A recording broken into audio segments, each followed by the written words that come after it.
Hi everyone, my name is Shailyn Adanya. If you're new, welcome. If you're not, welcome back. And Happy New Year. To start our new year, we will be continuing on our series Cultivating That Woman Mentality. And today for our session, we're actually going to be taking a little glimpse into rewiring our brain to becoming the main character of our life. If you hear anything in the background, I'm sorry, that's my dog. Have you guys seen the series Gossip Girl? Not the new Gossip Girl, the old Gossip Girl with Blake Lively. I kind of like to think that's how a lot of women and men see their lives. If you haven't seen the show, you should really watch it. So in Gossip Girl, it's basically this website that shares the gossip of all of the people in the Upper West Side. And I kind of like to think of that as our old mindset. We're going to be switching that because in that old mindset, women and men, they like to live curiously through the lives of others, where they're not their main character of their life, but they're allowing other people to be main characters of their life because of the juicy drama or because they think that those people's lives are more interesting than their own. And when people do that, they have a big tendency of missing their own life that's right in front of them. And that also leads to them seeking approval from others. So we're going to be stopping that and leaving that in 2025, and we are entering 2026 with being the main character of our own lives. So first, let's talk about the chair theory. It all starts with the chair theory. So the way that I've heard chair theory described to me is thinking that your life is the table. Think of your life as a big dinner table, and everyone is sitting at the dinner table, and then you walk in. And one version of this dinner table is someone is making room for you. They're either pulling out a chair for you or they're making room for you to sit down with them without you even having to ask.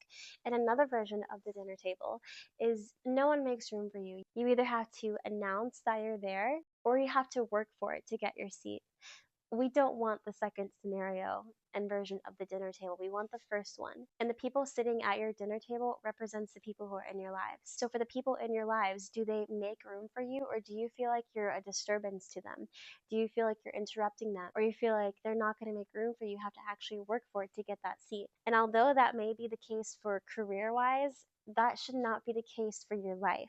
Think about your friends and family members and who is in your life and how are they interacting with you? Are they making room for you? Are they making you feel welcome when you enter that room? Or are they going to make you work for it? And if they are making you feel like you're a disturbance to them, you're disturbing their life, don't give them any more time. They're not worth it. Our life is a movie, it's a whole series. We're the main characters of our life. So as we go about life and we are hanging out with people on our own free time that don't make us feel like we're welcome to be around them, it's time to go. You can leave them in 2025 or you can say something to them, but you only have one life and this is your series. So don't live the life as a supporting actor. And it is really not fair to yourself to spend your free time with people who don't make you feel welcome or make you feel like you're a disturbance to them or you're just not in their little clique or circle. People who actually live constantly, daily, curious in the lives of celebrities or they're all about the drama and what's going on with all these new famous people. Those are where the people pleasers come from. The people who compare themselves to others, like, I want to be like them so bad. I want to have their life. How come they get to have that and I don't?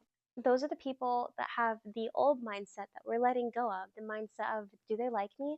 If you're hanging around them, who cares if they like you? When you stop living through the lives of the celebrities and you stop comparing yourself to others, you're going to wake up and ask yourself the right question. Who cares if they like you? Do you like them?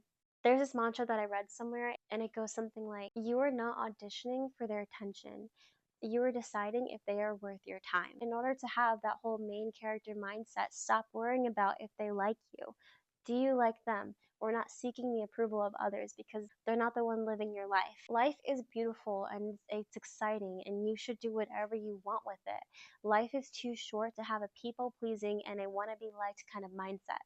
So if you're somebody who has that kind of mindset, throw it out. It's got to go. Leave it in 2025 because our time is valuable. And because our time is valuable and it's so precious, there is absolutely no reason why you should be spending your time somewhere that you don't want to be just to please others. Don't waste your time and don't waste your energy on stuff like that. This is your life and you are the main character of it. So if you don't want to be there, don't be there. People who are people pleasers, they will go into something like that. They will go somewhere that they really don't want to be just to make other people happy, and then they will complain about it afterwards because they're being a people pleaser. And of course, I understand wanting to make your loved ones happy. But when you go and make a habit of it and that becomes your lifestyle and your little mantra, that's when it becomes a problem. It makes it way harder for yourself to actually feel like this is your life and you're the main character of it. because you are so much of a people pleaser that you neglect your own wants and your own desires for other people. At some point, that's a line you have to draw and you have to set your boundary for it. Another thing that I notice that I also tend to fall to sometimes as well is the fact that when we compare ourselves to others, we're comparing ourselves to their timeline. Like, why don't I have this? Why didn't I get there? And the truth is, your timeline is not going to be the same as others. An even truer statement is that some of the things on our timeline aren't even in our control because it's God's timing and not our own. As I get older, I sometimes start to say, well, I'm at this age. Shouldn't I have this by now? My career should be established. I should own a house by now. I should be married. I should have kids at this age by now. We miss the biggest picture of all, which is the fact that it's not on our timeline. It's on God's timeline. And we may want these things for ourselves at these specific ages, but it's not meant for us yet. If it was meant for us at this specific time, just like it's meant for other people at that time, we would have been had it by now. A delay isn't punishment. It's patience. It's teaching us to grow. And don't think God doesn't hear you. He hears your desires. He knows what you want. But He also knows when the best time is to give it to us. We are not on our own timeline. We're on God's timeline. And that is the most important realization you need to have to be that main character in your life. So you can stop focusing on, okay, well, they have this at that age. I need to have that at that age. I should already be there. When God's ready to give it to you, He will. In the meantime, it is time to prune. We need to be patient and we need to sow. So if we don't change the dynamic and the mindset of, I need to have this by this age, I need to have this at the age that they're having it, because then if not, you'll feel left behind. It will leave you feeling insecure and not being able to focus on yourself and your own self-growth. It can honestly leave you a little depressed and trying to compete with other people's lives, which honestly isn't even important. They're not even focused on you. They're living their own life with their own desires and their own purposes that God has for their life. And when you compare yourself to other people and you try to live the life that they have, you could not be more wrong when you do that. God has a plan for your life, and the plan is not to look exactly like other people's plan. God created literally everything that moves in this entire galaxy. If He wanted to make a clone out of those people who you compare yourselves with, He would have done it. He would have been done it. So stop trying to compare yourself to other people's lives and live your life exactly like how they live it. You are fearfully and wonderfully made, and God has a plan individually and specifically for you.